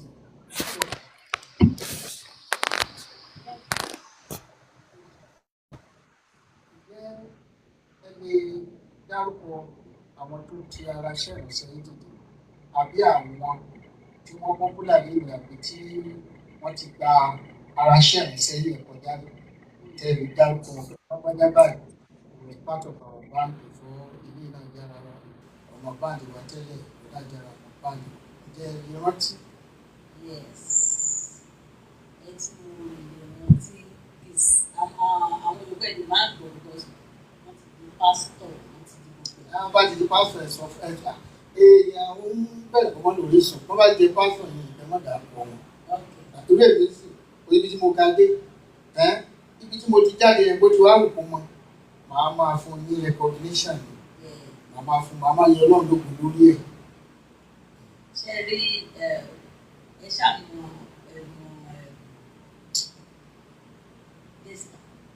Desta. Kúnlé Pinlóyè drummer. The first drummer in the whole of West Africa to gba degree. Drums nífẹ̀. Is it talking drummer or the drum set? Drum set. Gbogbo drum ló ti wá kọ́ sí. Ó wà ní California sí. Wow. Òun ló start Desta Choir. Òun ni ọ̀dọ́ wa òun àti Tósìn Àlàó. Ọmọ Tósìn Àlàó dáadáa. Tósìn Àlàó àwọn foundation second generation foundation member ọ̀dọ́ wa wọ́n gbà lọ sí University of Ife wọ́n lọ kọ́ music and today they are doing well in music. Wọ́n lè mú ìwà ní tí wọ́n K-Sticks K-Sticks àwọn popular láàrin àwọn school times K-Sticks tẹ́ bá ti dárúkọ Desta music choir àwọn ṣe wà ní olóde ìwọ̀nde ibi tí wọ́n dé ní kí o tó wá sí Amẹ́ríkà Tósìn Àlàó náà lẹ́yìn àwọn ọmọ tó wà ní ṣọ́ọ̀ṣì ní Àlàó náà ó ṣe yes they're doing good. There are some of them who have diversified because fi jókòó lórí music like that just to make you a good minister of the gospel. There's another couple who in federal community but they are full time with Baba tó wà ní Loko. Pastor Biaka. Àwọn ni wọ́n bẹ̀rẹ̀ ministry tó ń mú ministry bàbá yẹn wá sí North America. Wow. Today they are interland. You don't hear much about them, but you can see them on Facebook. Àwọn ni wọ́n organize the program bàbá and wọ́n máa lọ sí gbogbo àwọn they are really in touch with the people of the land of the states in Canada. Àti rí lára wọn náà tó wà lórí di àwọn mátọ̀mù. Títàdúpẹ́ mátọ̀mù náà wọ́n dáadáa. Àwọn mátọ̀mù. Àtàwọn tápọ̀ wọn àtàkọ́ wọn gan ni wọ́n wà ní. Àwọn méjèèjì. Then àti láti di pastor ní Foursquare kí ló dé yẹn ọ̀dà ni a máa ń pè ní Akande lórúkọ wọn ní Mọ́sàkó is a pastor in Foursquare àwọn ni àkọ́kọ́ ṣe ábọ̀mù fún gbàrà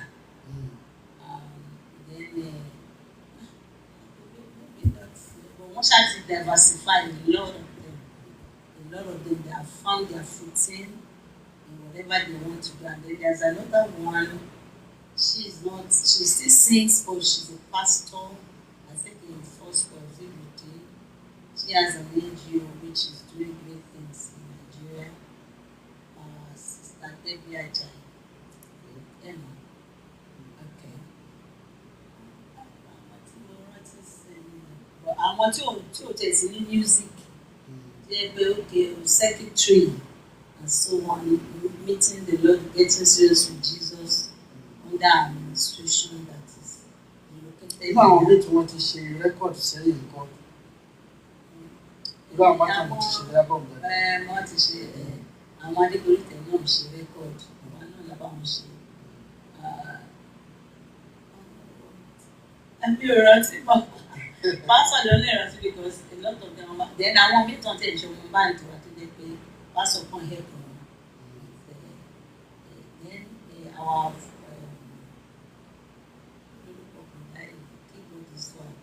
but most of the people don't know what shame. To tell you the truth, they were not at that time. But it's born again instrumentalists as Bashima police. All one of them is Akunaka. ó ti pass wọ́n ti dé ó ti mo pass fẹ́ bèrè wọn gan wọ́n máa ń blow saxophone. and very I mean they were the best at that very time. humble. Yeah. Very humble. He also became a pastor before he passed. Then Tatun Emmanuel Monday Obani, I don't know where the family is today. He also got born again. Most of them they were not born again. But he also got born again. He also passed. But Baba means he really made it out. He wasn't part of the first recording, but that one. All sọ ma pé bọ́n ṣe play lélẹ̀ so good.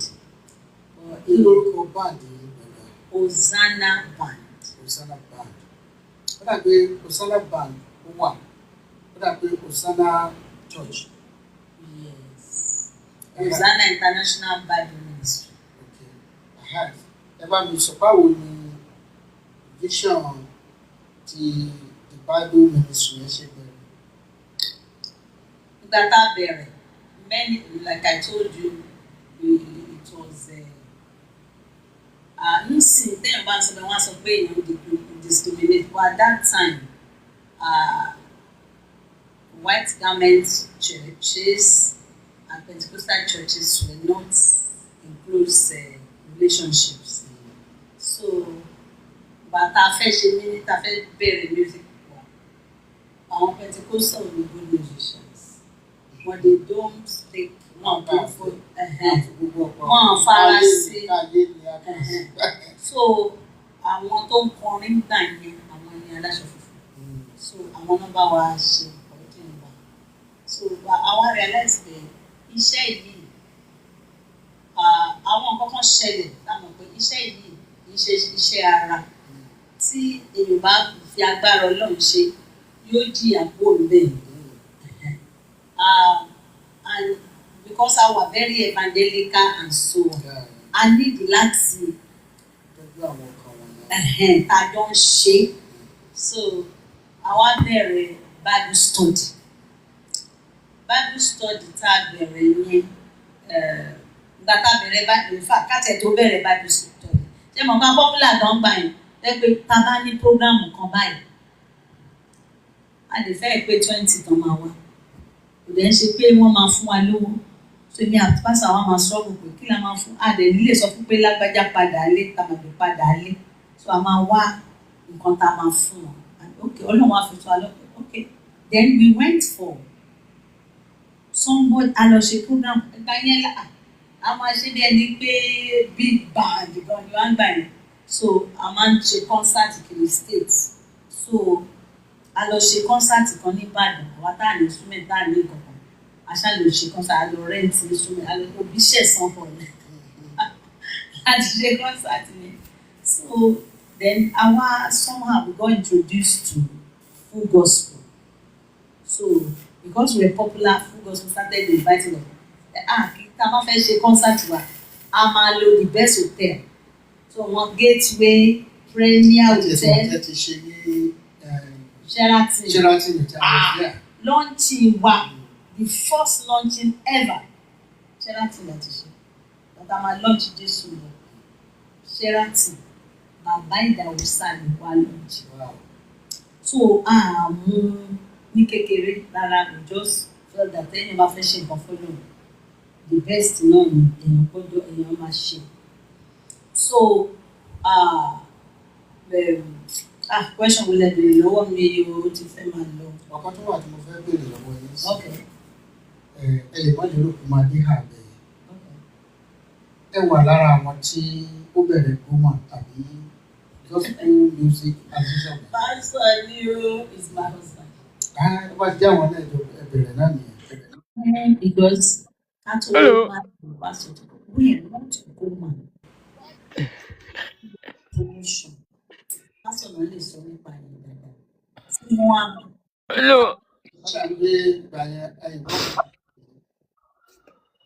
Ṣé mo pé ìyẹn yàtọ̀ sí gómà ni? Gospel music promotion ó yàtọ̀ sí gómà. I'm from Harry expensive. Look at my look. I'm from Harry. Ush, hey, you. Ush. Look at my good looking. Suck my cock. Suck my cock. Bọ́dà Martin wà bẹ́ẹ̀. Matsi. Wọ́n ti ẹ̀wà tó ìgbé Matsi, ṣe Matsi. Ọlọ́run wà bẹ́ẹ̀. Suck my cock. Báyìí Motherfucker. Suck my cock. Suck my cock like this one right here. Suck my cock like this. God. We are Christian music or something like that. Mo kàn gbàgbé ni mo rántí àìfà àti lọ ṣe mítìn ní Hey, you, uncle. kọ́kọ́ bẹ̀rẹ̀. Hey, you. Ṣé mo ibi orí ṣe You. èyí ò gbọ́dọ̀ èyí ò lè sọ pé òun ṣe Chicken here. Ó yẹ ká béèrè question lọ́wọ́ pé irú àtìgbà yẹn àgbọ̀ kankan pa. Àwọn gúrùpù yẹn ìwà gómà yìí wà èmi ń ṣe orúkọ mi wà ní oríṣi gómà pẹ̀. Àmì mẹ́mbà. Olúwa ṣe. Iṣẹ́ orin ẹ̀mí kò gbọdọ̀ kú Bẹ́ẹ̀ni. ní orílẹ̀-èdè Nàìjíríà àti ní orílẹ̀-èdè àgbáyé. Amen. So a wá fẹ́ lọ sí the last segment. Okay. Tí àwọn bá pe báyìí. Táwọn gómà bá gbọ́ mi tí wọ́n á ní mi ò sọ̀rọ̀ dáadáa. Ọ̀yà. Ẹ jẹ́ Cherry gómà. Mi ò mọ history wọn dáadáa. Bọ̀ mo mọ̀ wípé ó dà pé Ìbàdàn náà ti kọ́kọ́ bẹ̀rẹ̀. Dẹ̀gbà tó máa bẹ̀rẹ̀ ti kó. Demonstrating gbogbo everybody was there. But ṣé mo me my own personality mi sọ pé mo right. Pastor is a better person to do all these things. Èmi ọmọ obìnrin ni mí, I have things to take care of at home and so on. So the first challenge I ní was the problem and was the challenge wípé ọjọ́ Sunday náà máa ń fi meetings.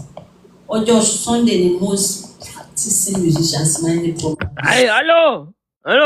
So bàtà dẹ̀ fàáfàá wípé kí wọ́n fi Hello. sí àárín ọ̀sẹ̀ tí ò lè wọ́ What do you want to say? máa ṣe dúró ní background nìyẹn. I want to say, Another thing, at that time, You want to say what? but things have changed a lot.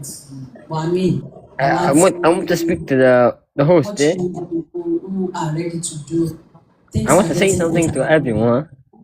At that time, You want to say something to we who? didn't like the idea of come and fi Yoruba. To you, eh? I'm hearing you. If you don't know what to say, you can type it. Yeah, no, Type it in the one comment section. Wọ́n dàbí Yorùbá ló dominate. Pé a national thing you can't be using Hey, you, Yoruba. hey. I don't think that's still. I'm Let me hearing tell you you. something here. Hello, We madam. just felt that. Hey, you got listen here. Hey, I want to tell you hey. something. I live in Haiti. I live in Hey. Haiti. What? Let me tell you something, eh? Look at my good Hey, looks. you. Suck my cock. Suck my cock.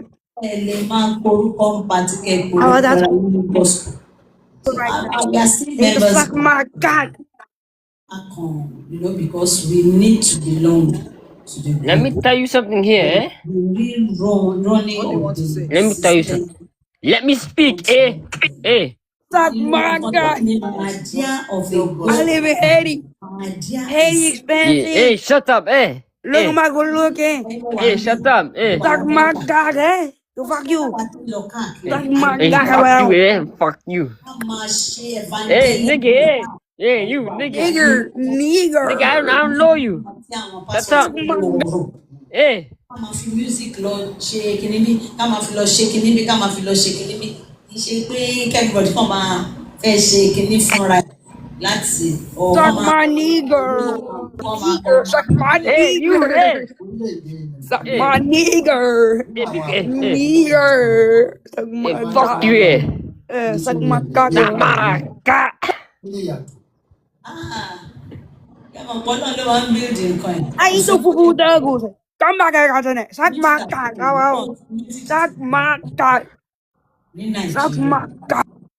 Ṣé mọ̀ yín pé ẹ tó bá ń lọ ní path righteousness á máa dàgbà á máa dàgbà.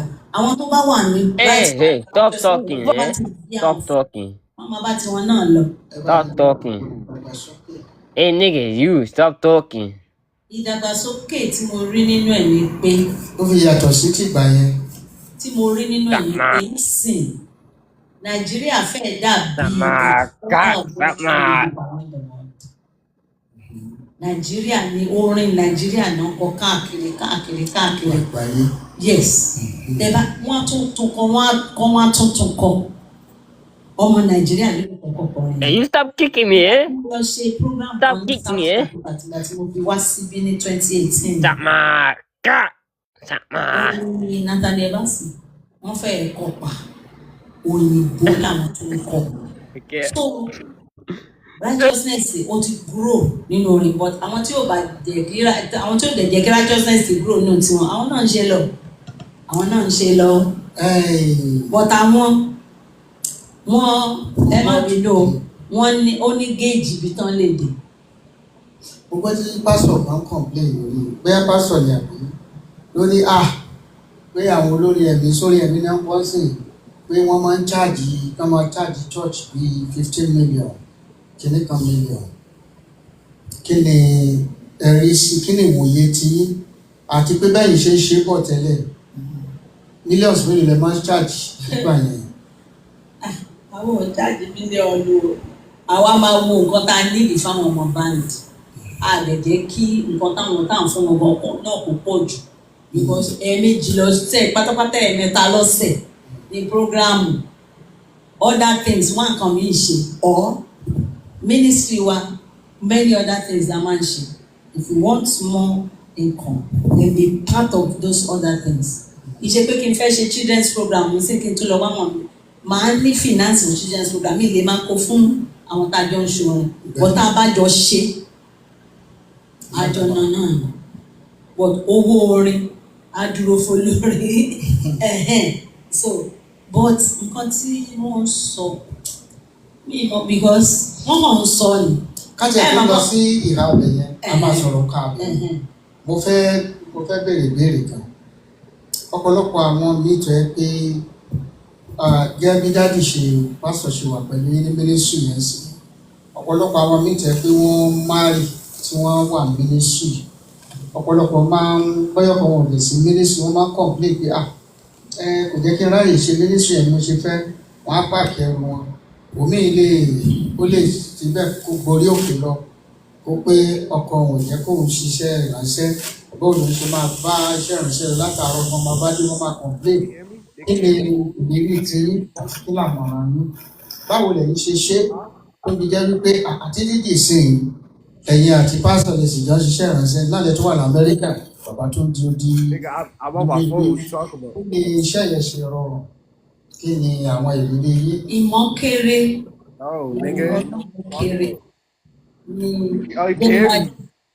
ní church ìmọ̀ pé Ọlọ́run lágbára lè ṣe ó pọ̀ jù Very expensive. Get mama. ká ní pé ìyàwó I have a question for you, madam. Madam, so I have a question. kí ni marriage. I actually live here. Come back, I got it. Come back, I got it.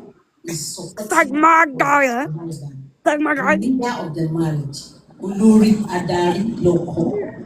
Suck my guy. Suck my cock, nigga. You got my Suck my guy. Come back, I got it. nigga. You bitch, nigga. Dynasty, I live in Haiti. Haiti expensive. Look at my good Be the look. Lord. Be the Lord. Do you know Jumbo Baptiste? tí a bá dẹ̀ ń darí ẹ̀ nǹkan lè má lọ dé bó ṣe yẹ kó lọ because òun ni Ọlọ́run fẹ́ kó darí lọ́wọ́. iṣẹ́ orin yẹn. Hold that for it. You. àwọn ládarí I speak it to you, nítorí kí n tó máa ṣe oúnjẹ fún ọ. Hey, nigga. àwọn méjèèjì gbọ́dọ̀ mọ̀ sí number one tí ọkọ ò bá fọwọ́ sí. Hey, took that shot for recording, nigga. Why you playing a YouTube video? Hey, nigga.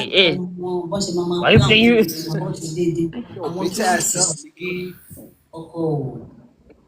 You pussy. You pussy. You pussy. No. Bàbá ṣé kò support rẹ̀ sọ. Ṣùgbọ́n aya ní interest lórí ministry yẹn but ọkọ ò fún You know what? Listen to me. I speak good. Listen to me. God, hey host, hey host. Can you please kick him right here?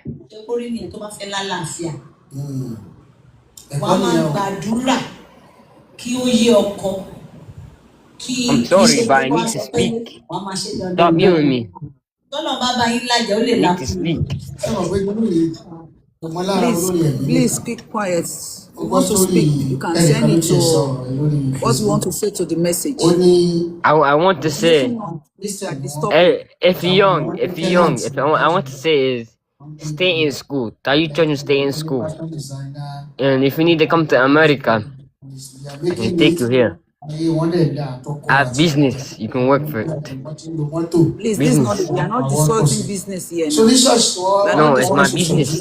It's my business. You want to work?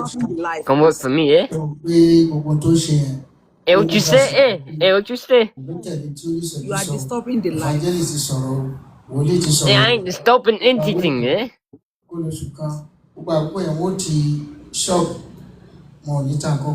Pàtó yá òun lè ti kò tí ẹ lè wálé mọ́ orí òkè ló máa wà iṣẹ́ olúwa lòun ṣe iṣẹ́ olúwa lòun ṣe àwọn ọmọ wa. I came to say, let me speak. Please pause the video, eh? Àwọn ọmọ bá ti wọn lọ bóyá omi lọ gbóyún wá pàtó ṣe bàbá náà pàtó rí àwọn ilé tí ó gbé oṣù mẹ́fà. Listen. I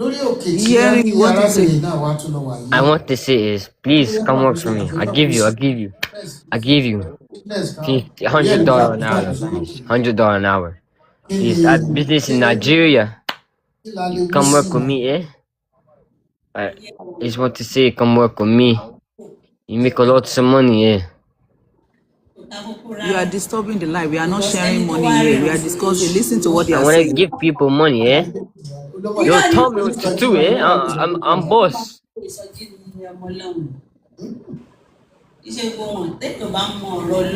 Hey, you, eh? Can I say something else, please?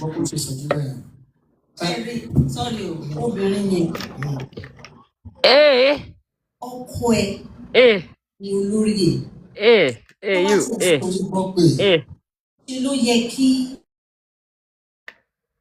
Can I say something, please? Why muted, eh? Why mute?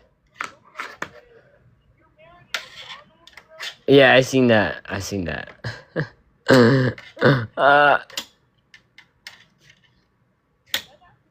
Yo, who's in the live, please? Please be quiet. Please. I want to promote. You come to Nigeria for free. Hello.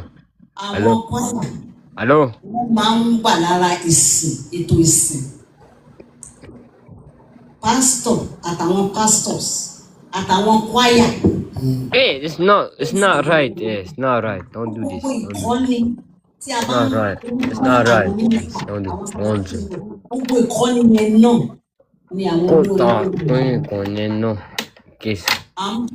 I'm working right now.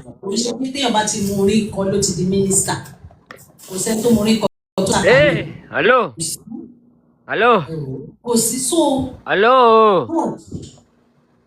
Please, someone, please. Hello.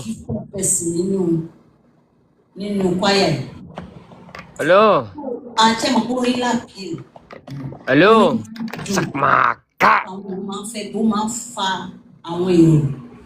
So, ká ní pé individual assembly wọ́n pay attention sí àwọn ọmọ tó wà lọ́dọ̀ wọn, wọ́n ràn wọ́n lọ́wọ́, wọ́n kọ́ wọn ní spiritually and physically, because iṣẹ́ o music nǹkan méjì ló wà níbẹ̀.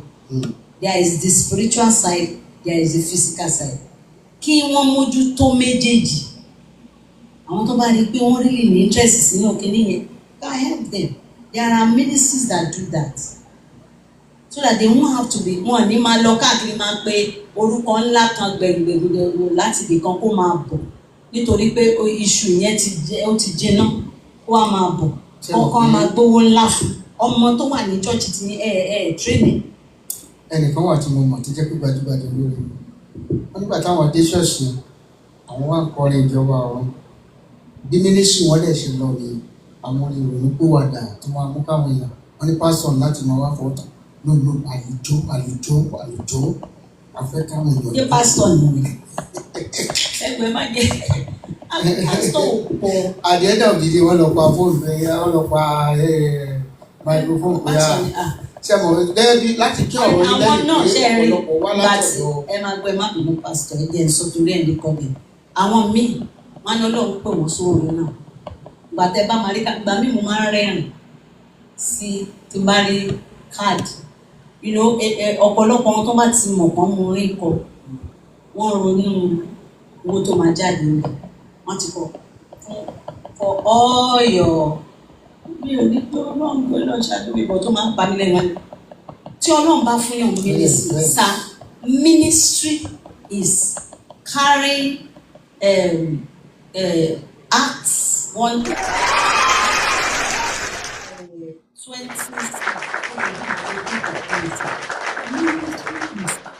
you will go from Jerusalem to the ends of the earth. You will plan your own program. Kò ṣe pé o máa ṣe káàdì torí pé o ti wà wá jókòó lé wà ní for all your birthday for all your this ẹ máa pè wá for all your that.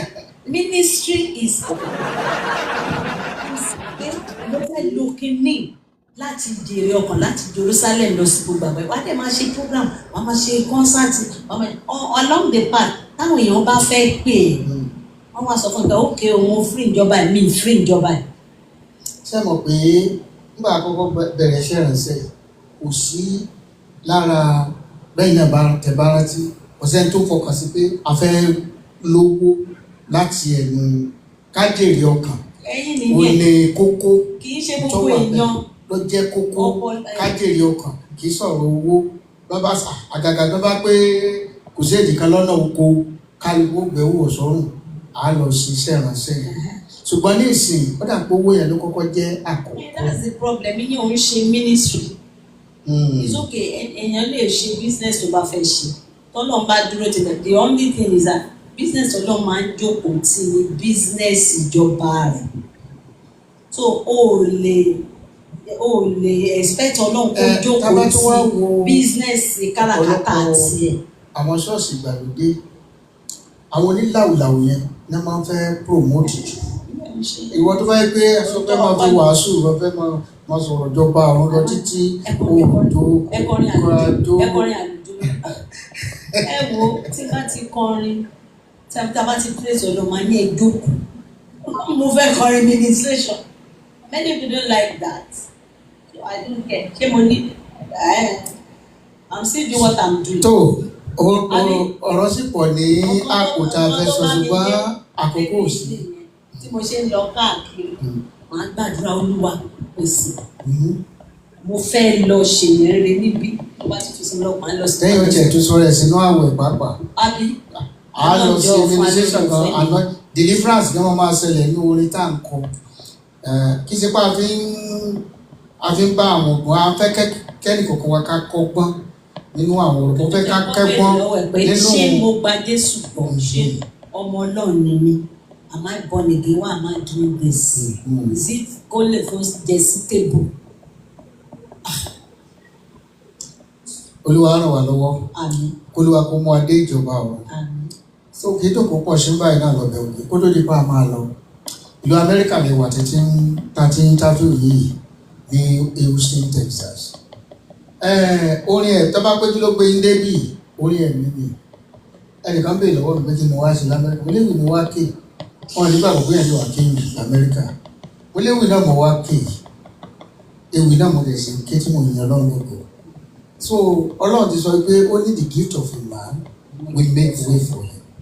Ṣùgbọ́n ohun tí a ní kọ́kọ́ ṣe gbọ́n kọ́kọ́ lépa owó lépa ọ̀jọba ọ̀run náà bẹ́ẹ̀ sọ pé ohun tó kù a ó fi fún wa ẹ jẹ́ kí ìfẹ́ owó ẹ̀gbọ́n tí wọ́n lórí ẹ̀mí kan gbà kan tó mú girlfriend ẹ̀ tó lọ ṣá wẹ́lẹ́wẹ́lẹ́ tó fẹ́ fi ṣe nǹkan owó síbẹ̀ gbọ́ tán wá fẹ́ lọ. lórí ẹ̀mí nìyẹn ẹ̀mí kẹ́mi wá so ẹ̀mí ọlọ́kàn máa máa qualify rẹ̀ orin ẹ̀mí mímọ́ ìyẹn náà orin ẹ̀mí ni but ẹ̀mí kẹ́mi. so ẹ̀kọ́ tí a fẹ́ ká kọ́ náà ni wípé iṣẹ́ tí orin ẹ̀mí tó náà ń pè wá sí yìí fún ìrere mímọ́ iṣẹ́ ìrere ni o lóòótọ́ Ọlọ́run lè lò láti bùkún fún wa o ṣùgbọ́n má fi owó síwájú díẹ̀ lẹ́nu lẹ́rí oríṣiríṣi pákéjì tọ́lọ́run ò pákéjì sí ọ̀pọ̀lọpọ̀ ti pákéjì ẹ̀jọ̀ rẹpẹtẹ ẹlòmíì kẹ̀dẹ̀rí ó ń bọ̀ wá bí kan ọ̀tọ̀ àwọn bíi mélòó kan ní òru ẹ̀rù fóònù wọ́n mi ṣe ẹ̀fẹ́ bẹ́lẹ̀ sọ̀rọ̀ àtúgbà àdìta ló pèsè kí ló ń sọ ní kókó lọ san iye ìsákàǹtì náà bẹ́ẹ̀ náà dẹ̀ ni níta àdẹ̀ máa wò náà ò ní wípé ipò wo ni chọ́ọ̀chì wà torí chọ́ọ̀chì náà ló bí àwọn tó ń kọrin so irú ọmọ wo la give birth to àwọn ọmọ wo la bí síta ṣé níta fi kọ́ wọn ò ní wọ́n ṣe ń ta olùwàrán wà lọ gbogbo olórí ẹ̀mí ọ̀pọ̀lọpọ̀ olórí ẹ̀mí tá a bá béèrè á ní òun ò ní chọ́ọ̀chì o káàkiri gbogbo àwọn gbọ́dọ̀ ní chọ́ọ̀chì kan gbọ́dọ̀ ní ẹ tó lè bá wí tó lè sọ wípé fún tó ṣe yẹn o sì gbọ́dọ̀ lo outing for the next 6 months tó máa kékeré Ọlọ́run tó máa sunkún ti Ọlọ́run lọ́rùn fíra rẹ sí abẹ́ ìbáwí nítorí àwọn ọmọ wa yìí lọ́wọ́ nìyẹn ẹ̀wù bẹ́ẹ̀ bá sọ̀rọ̀ lọ́wọ́ ní bí pásítọ̀ nǹkan tí pásítọ̀ bá sọ ni ẹni tí Ọlọ́run fi ṣe olùṣọ́ àgùntàn fún wọn nìyẹn wọ́n dẹ̀ tẹríba àwọn náà tún jọ kan wọ́n tó tẹríba gbogbo tí a bá gbogbo Amẹ́ríkà ló ń gbọ́ bótu kí invitation yẹn lágbára tó wá pé kò sáàyè náà nìyẹn o Olúwa ràn wá lọ́wọ́ jẹ́ àwọn èèyàn lè láǹfààní láti pè é gan pé ọ̀rọ̀ tẹ́ sọ yẹn wọ́n ta kókó bóyá náà fẹ́ béèrè àmọ̀ràn ṣé ẹ lè àwọn mídìí gbọ́ wọ lamẹ́ríkà bí kẹ́ tó lọ ẹ dọ́dọ̀ wa o ẹ bá mi sọ nọ́mbà ti Nàìjíríà àti ti ọjọ́ ti bí tí a lè pè ẹ kọ́kọ́ sọ ti Nàìjíríà yẹn pè lórí WhatsApp tàbí kẹ́ send message. Ti Nàìjíríà 080 230 333 70 lẹ́ẹ̀kan sí. 080 tí ẹ bá fẹ́ bẹ̀rẹ̀ ti Nàìjíríà tí wọ́n pé outside Nàìjíríà anywhere ẹ kọ́kọ́ pé +231 +234 àbí +234 ẹ wá pé 8 ẹ bá sọ̀rọ̀ kù. +234 80 230 333 70 WhatsApp lọ jẹ́ nọ́mbà tí bí wà náà. ó wà o ṣùgbọ́n ṣe mo bá pàdé bá ti kúrò ní post. ok tó correct ẹ lè pèsè kò sí bẹ́ẹ̀ send message àádọ́dọ̀ wọn bẹ́ẹ̀ pè lórí WhatsApp àádọ́dọ̀ WhatsApp yẹn ṣe kẹ́pẹ́. mo lè wá fi ti Amẹ́ríkà tó gbà tó bá ń ṣiṣẹ́ mo lè fi pè wọ́n. ǹjẹ́ ní ọjọ́ kan tí inú yín dùn jù tẹ́lẹ̀ wò pé ọjọ́ inú mi dùn jù láyé. Wow, ó pọ̀ nù. Ẹsẹ̀ kan wá sọ kan. Ìlú èmi sí ọjọ́ tí inú mi dùn ọjọ́ mo fẹ́ yàwó mi.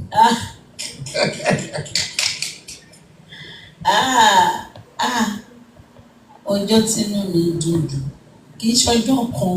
Ó pọ̀ àgbọ̀jẹ́ kan mú ẹ̀ka bóyá ẹ̀kan rẹ̀.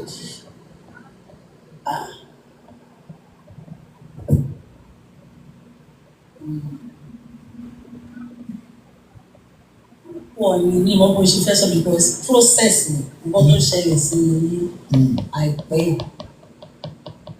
But when I realized that the sickness of my husband was not unto death.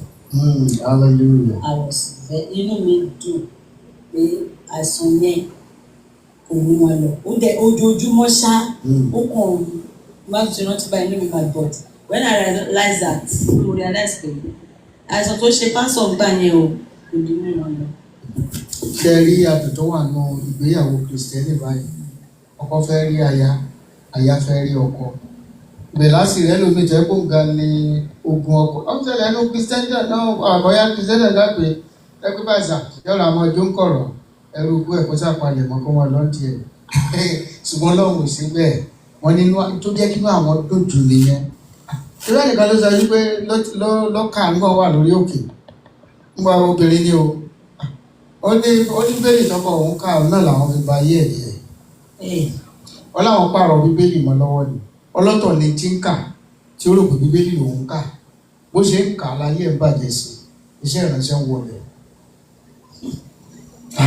ṣùgbọ́n ayọ̀ wa ni wípé Ọlọ́run ṣe màmá wa ní aya rere lọ́dẹ̀dẹ̀ ọkọ tẹ́ pé ìdùnnú ọkọ wọn ó ní ìdùnnú tiwọn nígbà gbogbo ayọ̀ ọkọ wọn ó ní ayọ̀ tiwọn.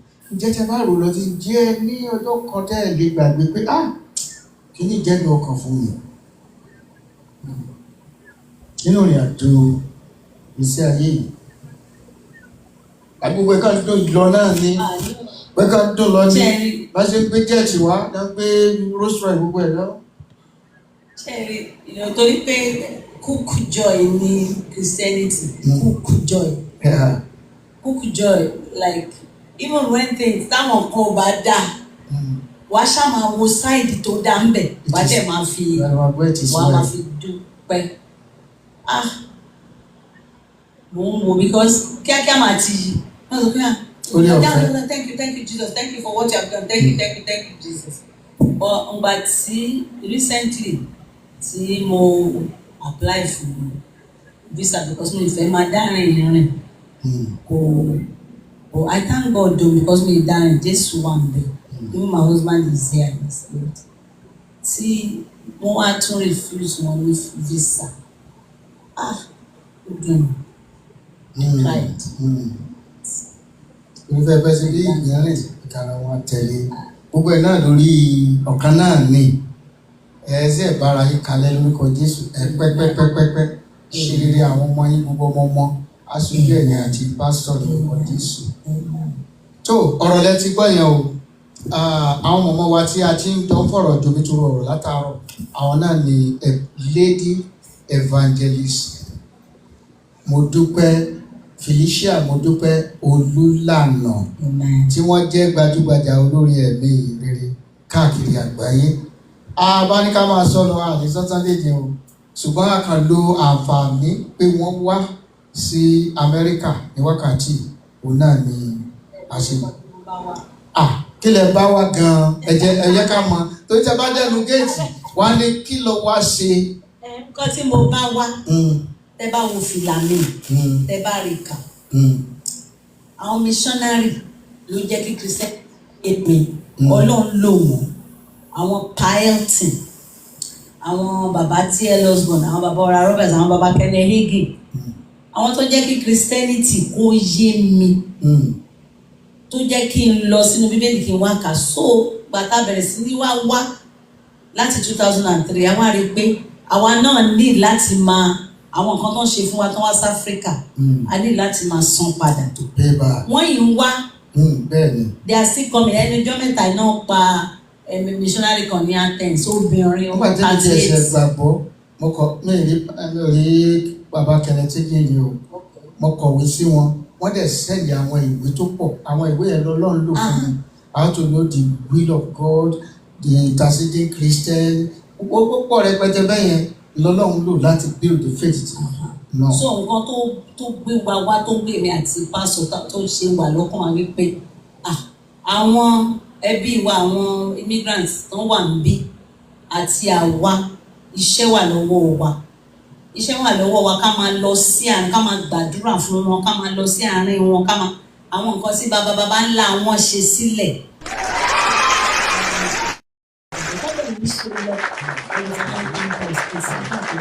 wà ní ìlú ńlá Congo láti Amẹ́ríkà wọn kó gbogbo owó lọ wọn lọ máa tọ́jú wọn tó máa fojú iná infection wọn yìí wá so báwọn náà bá ṣe wá síbí ká máa baby síìtì Amẹ́ríkà ká máa gbé gbogbo state yẹn kọ̀ọ̀kan ká máa gbàdúrà fún ká máa ṣe ká máa bí kíní ṣe máa padà ìsọjí ńláńlá tó spread wá sọ́dọ̀ wa bó ṣe máa padà síbí kó jẹ́ kókó ọkàn wa nǹkan tí mo bá wá nìyẹn o à ń ṣe ní Canada à ń ṣe ní UK a dẹ̀ ń ṣe níbí a máa ń wo Nàìjíríà wípé kí torí ọmọ Nàìjíríà gbogbo wa kí Nigerian church náà kàn bẹ̀rẹ̀ sí ní máa lo owó wọn láti jẹ́ kí ìyẹn rere kàn máa kó wá láti Nàìjíríà kàn máa kó wá kàn máa fi sọ́pọ́tì àyìn tẹ́ wà ń bí iṣẹ́ ti pọ̀ jù a lọ ṣe program kan ní downtown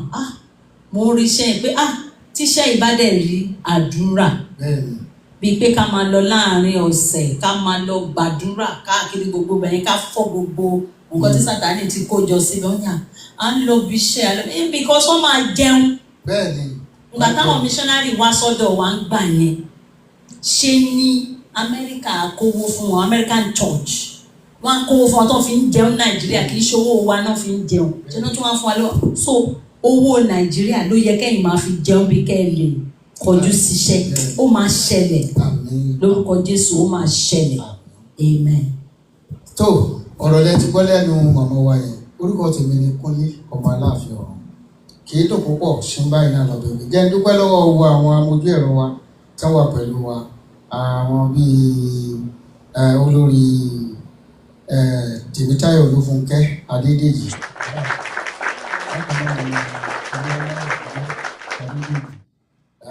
àwọn náà jẹ́ ọmọ amójú ẹ̀rọ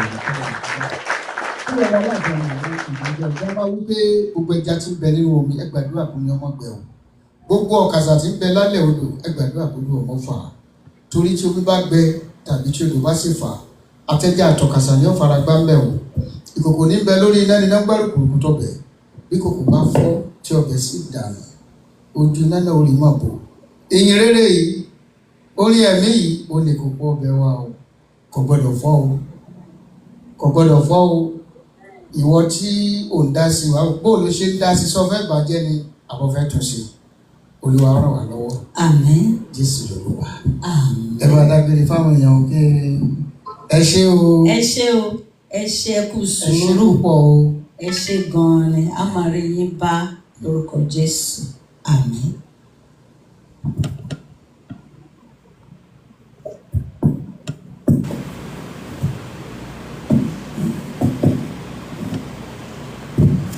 Thank you everyone that joined. Thank you.